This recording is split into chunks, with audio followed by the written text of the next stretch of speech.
What's going on, guys? John Hasselbauer here, golf writer for thelines.com. We have a loaded video this week. We've got the Masters to catch up on. We've got the strongest field in RBC Heritage history this week for the elevated status event for the first time ever, which has its controversy with many guys laboring in here from Augusta. I also went to Kiawah Island last week, and I want to talk a little bit about that, as you can see by my new hat. And the new flag behind me. I love that little yellow thing. So that was such an awesome trip. Before we get any further into that, though, make sure you are subscribed to the Lines YouTube channel. There are plenty of links in the description to see all of the content on thelines.com, including the Discord, where, as a reminder, all of my picks are posted in real time with post notifications too. So if you are trying to keep up with where the best closing line value is and you want to make some quick moves on Monday, that is what we're talking about every Monday in there. And whenever we do have a sweat, it's always a good time sweating together with a community of people who are betting on the same people. So definitely recommend hopping in the Free Lines Discord if you haven't already. Before we go into the RBC Heritage, obviously last week was a busy week with Easter too. But I want to start by talking about my trip to Kiawah because, I'm just fortunate to have played a couple of these PGA Tour courses. I don't know the next time the Ocean course is going to host an event, but I really do feel like playing on the course, obviously not from the same tips that the pros are playing from, but even just to be on the same grounds and hit some of the shots around the green into the green that the players are hitting, it does definitely start to feel like it helps when you're looking at a certain type of course to handicap it if you've played them and you know what they're experiencing. So the Ocean course, not a regular PGA Tour stop. It might have a Ryder Cup soon. I'm not sure. It should be on the major rotation as well. We just had it in 2021. But yeah, what an interesting challenge. I didn't play from the back tees. I played fairly up, actually up more than I typically would because we were expecting awful weather and it was our last day of vacation, and I just wanted to enjoy myself with my dad and brother-in-law on a quick golf trip. But it was so much fun, and all of the challenge in that course is really on the second shots, because we played other courses. We played Turtle Point and Osprey Point when we were there, and Turtle Point is very positional. Osprey is a little more forgiving, and Ocean course, at least from an off the tee perspective, was not as daunting from where we were playing. Obviously, if we were playing from where the PGA Championship was, that would be a different story. But I don't think many people like myself, high single handicap players, are playing from all the way back there, and it definitely was more enjoyable to have that course not kick my ass completely. So it was fun. Definitely a course where and we talk about it's going to be windy at, you name the course, like Corrales is an example. Pebble Beach is a good example of it, and it is such a skill to have this little low stinger in your bag, or hit a low draw. Hitting draws through the wind is so important. So if you're somebody who just strictly relies on a tight cut like me, and tight is like a quote unquote because it's usually more of a slice than a cut. But if you're just playing a stock left to right and the wind is blowing that way, it's gone. You can't recover from that. And that, I think, is probably the biggest takeaway I had from playing Kiawah Island is the importance of being a great ball striker, particularly with your irons when you're playing in wind, is so important for these players. And that's why I think wind history and history on comp windy conditions is something that's so important when we know we're getting an event that has wind. That's like kind of the case in Hilton Head this week, but definitely not as severe as Corrales and Pebble Beach are the first two that would come to mind. Is if you've got this low piercing shot in your bag, you're going to do a lot better than somebody who just stock plays the exact same shot, especially if it's a left to right. So all in all, really, really awesome grounds. It is a little touristy, but we had a good time. We walked 18 with caddies. It was a long walk, and it was not the best conditions, but it was supposed to rain, and we only got like cold wind. So I was very happy with the trip. I definitely recommend anybody looking to plan a golf trip, especially if you're from the Northeast like me. It was less than a 2-hour flight to get down there. We got in Thursday night, played twice Friday, played the Ocean Course Saturday morning, and then was back home by like late afternoon Saturday. So really, really a whirlwind weekend, but so happy I had a chance to do it. And then was back in time on Sunday with hardly any golf missed because the Masters went to suspended play halfway through Saturday. So I really got to see like a round and a half on Sunday. I didn't even have to worry about missing too much of the Masters. So switching to the Masters, it was one of the more memorable Masters I think we'll have had if we look back on the last 10 years. Obviously, Tiger Woods would be at the top of that, but I think after that, this one had so much going for it. It was the first time since the new LIV season that we had this convergence of PGA Tour and LIV players. There was this uncertainty where for the first time the LIV players were coming in questionable form because their entire schedule before this event was purely LIV events every 3 weeks or so. And LIV Orlando is definitely not the type of tune-up that you want to have before Augusta National.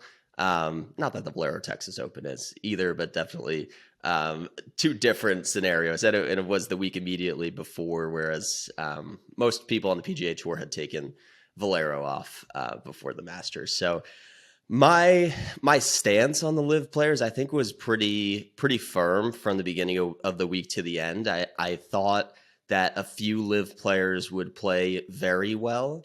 And I did expect there to be at least, well, I think there will be one LIV player in contention at the end of play. Sunday ended up being 3 guys that made their way into contention, really between Brooks and then the late charge from Phil and Patrick Reed. Patrick Reed's the guy I bet. Low LIV player. He came up 1 stroke short, had a bogey on 17, I believe. Otherwise, we would have gotten a little bit of a backdoor chop there. But there was a lot of discourse on Twitter about what do we do with LIV going forward now? Like, is this a compelling product now that 3 of their players have contended at the Masters? To me, it doesn't really change my opinion on LIV at all. I haven't been a big fan of LIV for several reasons. One being I can't bet on it because the state of New Jersey doesn't recognize it as a sanctioned event. It recognizes it as more of an exhibition that isn't regulated. So if I can't bet on it, I'm inherently not going to have very much interest to begin with. I think the stakes are still questionable with everybody being paid up front a ton of money. They're already well overcompensated for what they do. So I just don't believe that they are as hungry to win as the guys on the PGA Tour. So I just see a lot more drama on the PGA Tour week to week. But one thing I've always felt is that the LIV players did not get worse just because they joined LIV, right? These are talented players who were enticed to come to LIV for a reason. The LIV guys wanted to pick certain guys to be there, and for the most part, they were picking recent major champions just to help market the product. They were picking recent Ryder Cup players, Ryder Cup captains, right? So there's a lot of marketability to these players. Maybe what this disproves is there was a rumor very early on in the first batch of LIV guys to come that this was like a retirement tour, that the best days are behind these players and they're going to LIV because they just can't compete with the best players in the world anymore. That, I think, was an old dispelled rumor by this point. But I would definitely say if LIV came out of that event with one thing, it's that these players can all still play, and it doesn't matter if it's Brooks Koepka, who is one of the top 3 favorites from LIV going into that week, or if it's Phil Mickelson, who hasn't finished outside the bottom 10 of a LIV event since he's joined it. Essentially, he's been kind of in the gutter there. But it just means that these are good players, right? And if they can qualify for a major, they deserve to be there. I've always said at the Masters, you got to let the past champions play no matter what forever. That is the tradition. It doesn't matter what tour they're on now. I always want to see Phil. I always want to see Patrick Reed, as annoying as that may be to say. They always need to be at the Masters, bar none. What we need to figure out now, and an idea that I kicked around on Twitter a couple times now, is the official world golf rankings just don't work as they used to as a qualification criteria. It used to be, everybody who played at an elite level in golf got a ranking, and if they wanted to play in a bigger event, they would hop over to the DP World Tour, or they would hop from the DP World Tour to the PGA Tour, and they could get entry into a field just by having a high rank and play against the best and qualify for the Masters that way. Now we live in a time where the top 50 talents in the world are not all playing for world golf ranking points. We don't know what Cam Smith and Dustin Johnson's rankings should be, but we know that what they currently are not really representative of their talents. Brooks Koepka is now in the top 40. He was outside the top 100 before finishing runner-up at the Masters. So what does that mean if the best players in the world if some of the best players in the world who play on LIV can only get world golf ranking points in these select majors, and the only way for them to get entry into the majors is off world golf rankings? My suggestion would be, and every major has different criteria. Every major has a committee that determines what the qualifications are going to be for that major. I think it's time that each of the four majors adapt to the new state of golf and adjust it a little bit. So if it's top 50 OWGR at the end of the year prior qualify, let's make that top 40 from the end of the year who qualify. We'll still do top 50 in the world golf rankings leading into the week before, which is common in across most majors. But let's replace those last 10 spots from the last year's world golf ranking running list, and let's turn that into like a selection committee. Let's make it a little bit more subjective, where we can let the whoever's leading the tournament committee at, let's say, the PGA Championship, they can look at the next 10 best official world golf ranking players if they want to when it comes to the week of the tournament or 2 weeks before the tournament, whatever they want to do, or even on a rolling basis. We have 10 at-large selections we can make within a month out from the tour. And if somebody wins a really impressive tournament in another tour, it could be the Asian Tour, the LIV Tour, Corn Ferry Tour, College Tour, whatever they want to do, they can select that guy and say, you've already earned it. We've got 10 slots. Now we have 9 because we want you playing here no matter what. It's kind of, think of it as like a sponsor exemption, except the majors really want this to be, they're incentivized to make it the best field they can make it. So it gives them a little bit of leeway to say, all right, Brooks Koepka, you have not won the Open Championship. You're not qualified for this one, but we saw how great you played at the Masters. Regardless of what happens in the next 3 months, you are in. Congratulations. You've gotten one of our 10 at-large selections. But this also works not just for LIV. It would work for a player like Ricky Fowler, for example, who's done nothing but finish in the top 25 this season. He's playing at a high level. Yes, he's a popular name, but he's also just somebody that we know from his past history, plays some of these major championships really well. And for him to just fall a couple spots short on world golf ranking doesn't mean that he's not one of the 50 best players in the world right now. So you send him a special invite. You can have players on the Asian Tour who are like a Tom Kim, for example, from last year, who was playing really well, was winning on these smaller events, was kind of gaining notoriety on the other side of the world, but we just didn't really know how to rank that comparative to guys on the PGA Tour. Is Taylor Montgomery better than 18-year-old Tom Kim from the Asian Tour last year? that's something that World Golf Rankings are never going to tell you. But if you have a tournament committee who can evaluate that in the same way they would like a March Madness selection committee or an NCAA football playoff voting committee, that just allows a little bit more subjectivity. I never think we're going to figure out a way to get LIV the appropriate World Golf Ranking point system. It's just too hard. It's not apples to apples whatsoever. If you're comparing it to the PGA Tour, LIV is playing one less round. They're playing no cut events in the entirety of the season, whereas with PGA Tour, it's an exception with clear qualification entry for only the best players. Compare that to LIV, where you have Chase Koepka and Siwon Kim shooting 80s every round and still getting paid out to do so and not falling out of the system. I think they have something in their pipeline to make sure there is an order of merit. If you finish in the bottom 5, 3 events in a row, you could get relegated. But at the same time, if Phil Mickelson finishes in the bottom 5 3 weeks in a row, you're not going to relegate him. So I don't really know how they adjust for that. But that's something that they need to figure out, because otherwise it's just not apples to apples with the other tours that are getting World Golf Ranking points.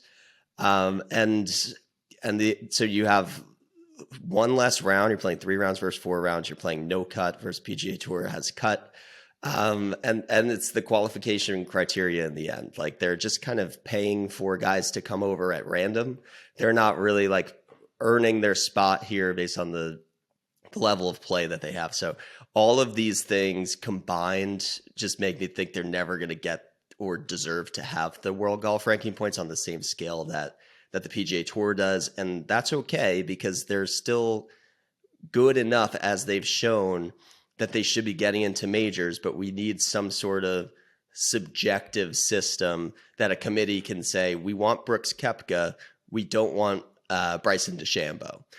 Because Bryson DeChambeau is a big name and he's played well in majors, sure, but he's been horrible on the LIV Tour. And it's hard for us to know what it actually means to play horrible on the LIV Tour when motivations are questionable.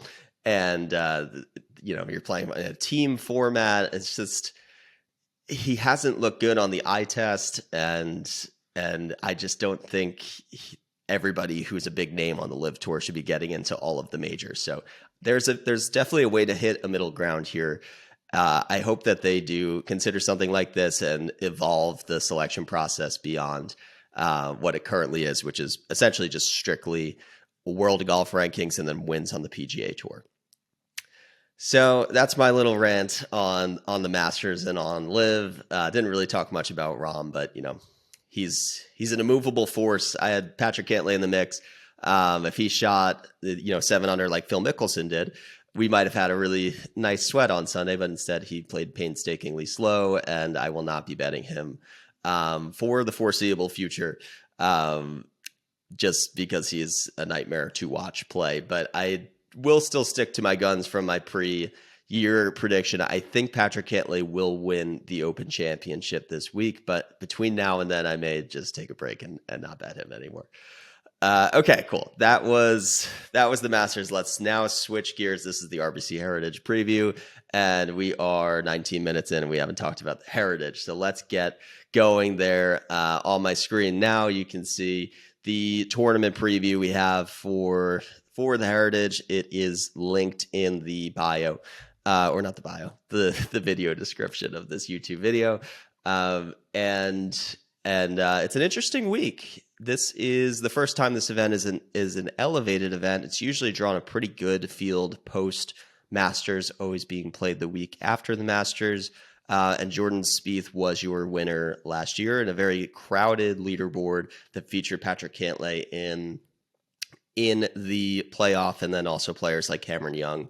A very logjam leaderboard of like 10 guys who were within a stroke last year. So usually a pretty climactic finish, usually an event that a lot of the veterans and plotters and accurate players who just know where to leave their tee shots, know what angles to leave themselves in, Those guys have tended to rise to the top, but in a field with so much talent this week, it's just, anybody at the top of the board is capable of winning this event because it's a lot of like layups off the tee.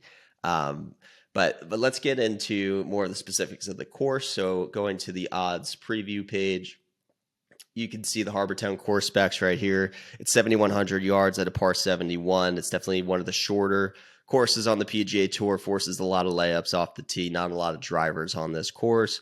Big premium on hitting fairways, but not just hitting fairways, hitting the right side of the fairways so that you have angles, because Pete Dye has designed this course to be very penal if you don't know how to navigate it. So just something to consider as you look through your player pool. The greens are incredibly small. I think they're second only to Pebble Beach in terms of average green square footage.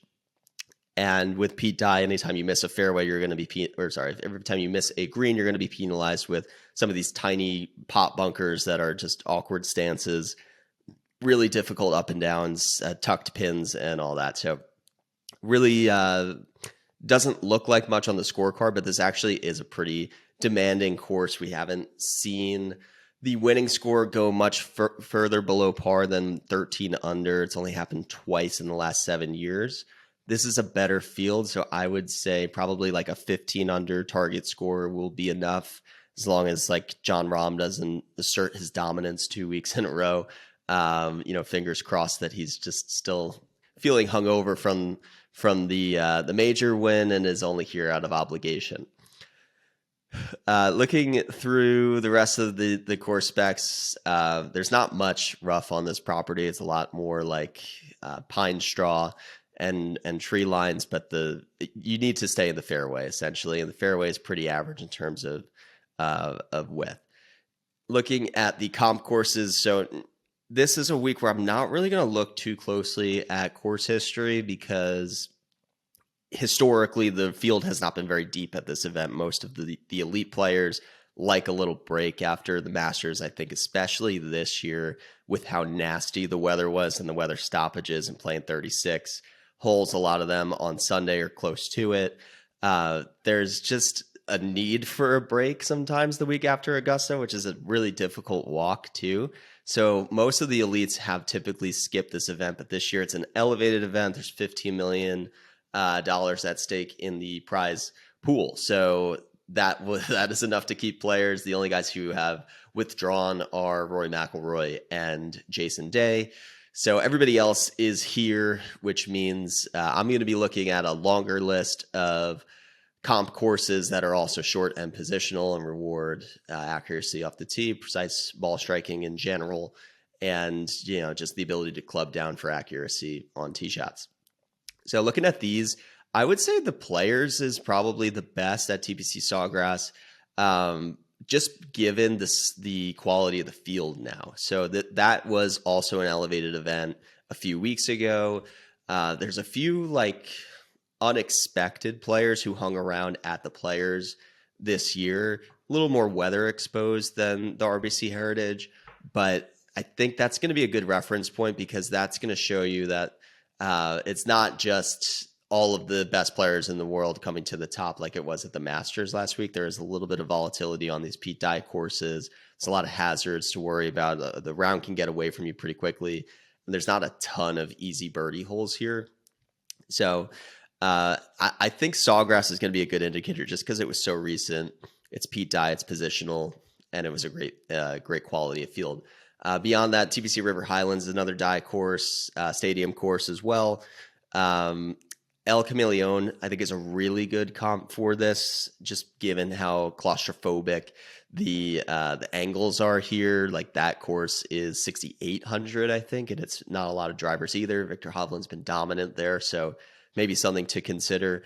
But a lot of the best players kind of tend to skip that one. Pebble Beach is another short one, a little less positional. You can get away with more drivers there. Wailea, where the Sony Open is, I think, is a great one.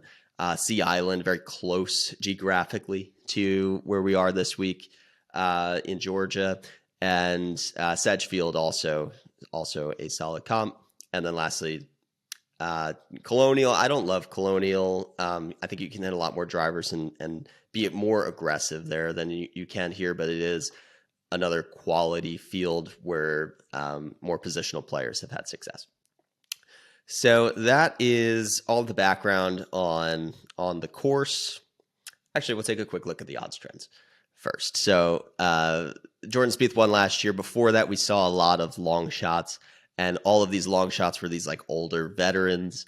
So you can see Stuart Sink, CT Pan, Satoshi Kodaira, Wesley Bryan. We're all 80-1 plus, and all the same type of player. Now, I don't think any of these guys stand as much of a chance this year as when they won, just because there's so much more competition in the field this week. So that's why I'm kind of dismissing course history, but it's interesting just to look at the types of players who have had success here and which elite players might suit those skill sets the most. So let's move it into the model.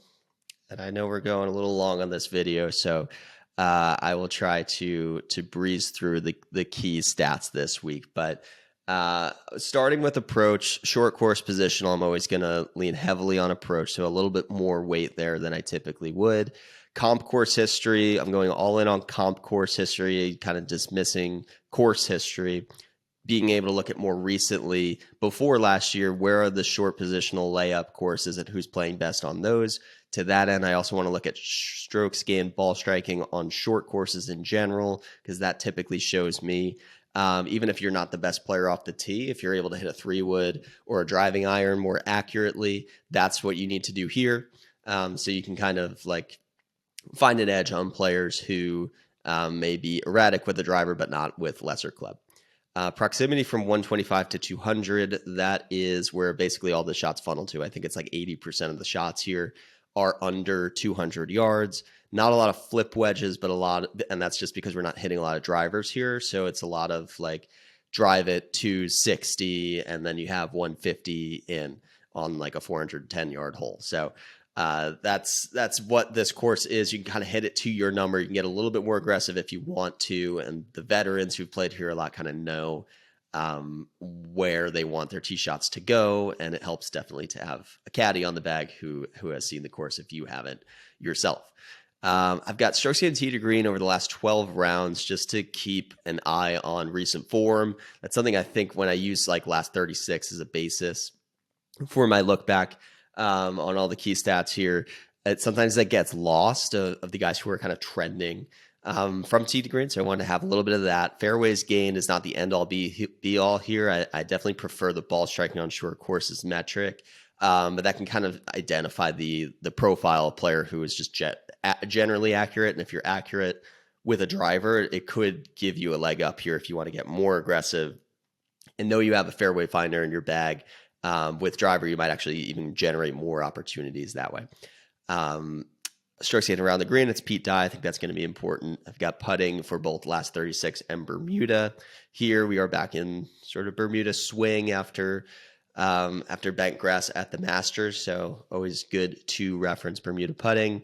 Scrambling goes hand in hand with around the green. And then greens regulation is just a stat, again, Pete Dye, he's going to tuck pins. You just want to be on these greens. You don't want to get too crazy pin seeking at this course unless it's playing soft. So greens regulation has actually been one of the more correlated stats with success at this event over the years. So put that all in a model, and the top 10 is led by Tony Finau. He was high in the model last week, was pretty mediocre, but still managed a T26 at the Masters and hasn't finished worse than that in 2023, which is crazy. Since winning the Houston Open, he's not finished worse than T26. So a very solid player, very steady player. Hasn't really had the results at Harbor Town, but a sensible fit. Max Homa is 2, John Rahm is 3, Scotty Scheffler 4. Scheffler has never played this event before. He's not like this old veteran, but he's had plenty of chances to play it, and he's always skipped after the Masters. I believe he has played the Masters 3 times before this year, and he's never played the Heritage. So something to think about. We obviously have to make a decision on the elites whenever we get to an elevated event, because they seem to be dominating these. But I'm skittish to play an elite player who has actively avoided this event. So I'll probably be skipping on Scotty Scheffler. Colin Morikawa is number 5. He's a great fit here. I've bet him in the past. Goes usually how you would expect. He leads the field in approach. He misses many birdie putts. So I probably will not be sweating that this week. But with Colin, it's always, is he going to make putts or not? And, we'll see. But after sweating Patrick Cantlay last week, I need a break from that. So let's see.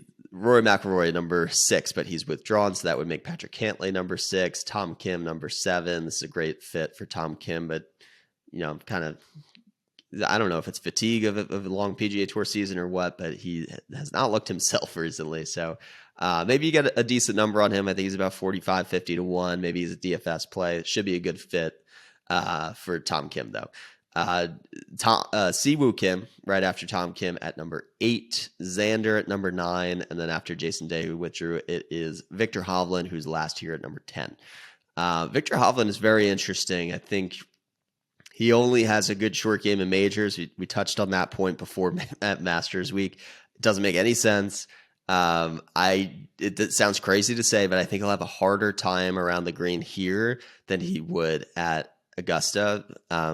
Just because at Augusta, you can putt off of the green side. You don't have to. You have options, essentially. You don't have as many options here. There's a lot of like short-sided bunkers that you have to have a lot of touch around the green with. So with that said, it's a great comp to El Camaleon, where he's been dominant.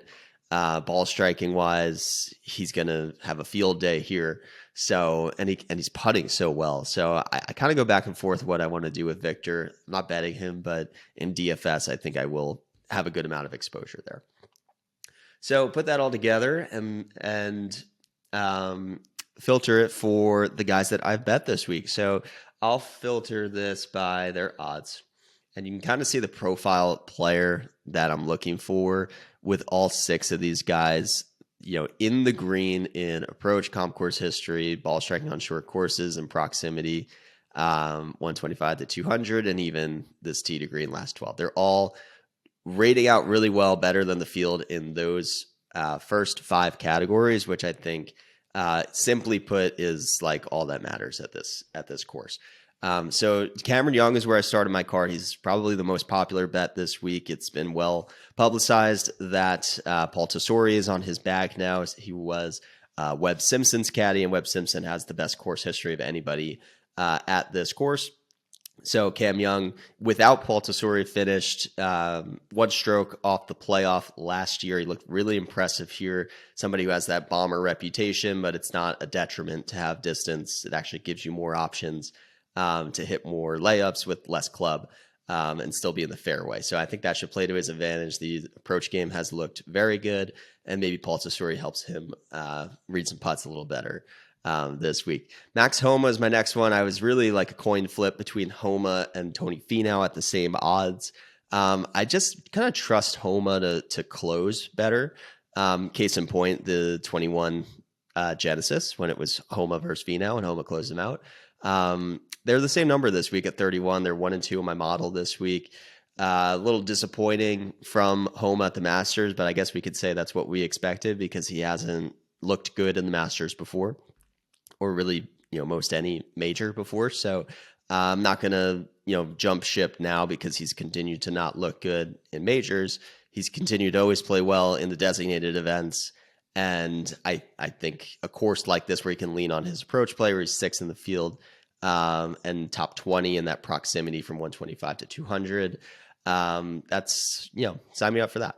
And then Justin Thomas is a guy, you can see my preview in the link in the description, but he's the guy I spent some time writing up this week. Somebody that I expected to drift. I thought he might touch 30, but really sit in that 28 to 30 range. So when I saw 33 open up, that was my first bet of the week. Just a player who understandably is drifting. He had his first missed cut at the Masters in his career last week, but he shot 2 under when it was ideal conditions, and then the skies opened on him. He got a bad draw, and he shot, I think, 8 over, 6 over, and missed the cut in round 2. So he played in storming conditions. We're not going to get that this week. He gets a couple extra days of prep. Jordan Spieth last year looked bad in the Masters, got a couple extra weeks to work on, or a couple extra days to work on his putting, and lo and behold, he won. So everything about this course can be attacked in the same way that Justin Thomas attacked the TPC Sawgrass when he won the Players. And he was a popular bet there, and it really just tends to always play well at the Players. So I like his fit on a short die course. Something else to note with Justin Thomas too, and it actually is pretty consistent with all these guys that I like. When you compare fairways gained to strokes gained ball striking on short courses, you see some of the worst players in fairways gained are Cameron Young, Justin Thomas, and Cameron Davis, who we'll get to. And then you look at strokes gained ball striking, and all of these guys are top 30 in it. Strokes gained ball striking on short courses, that is. So what does that tell you? Their driver is erratic, but they're able to have control over a 3-wood or less when they can afford to lay up off the tee. So I really like that for Justin Thomas. I think that's a good way to use the mixed condition modeling on Fantasy National this week. Siwoo Kim, Pete Dye Killer, has won at really all of the other Pete Dye courses. So this one would seem to be next. He's won at Sawgrass, won at the Stadium course, and I'm blanking on his other win. But this year he has some high finishes at the Players and at the Amex. He won the Sony Open. These are all short positional courses.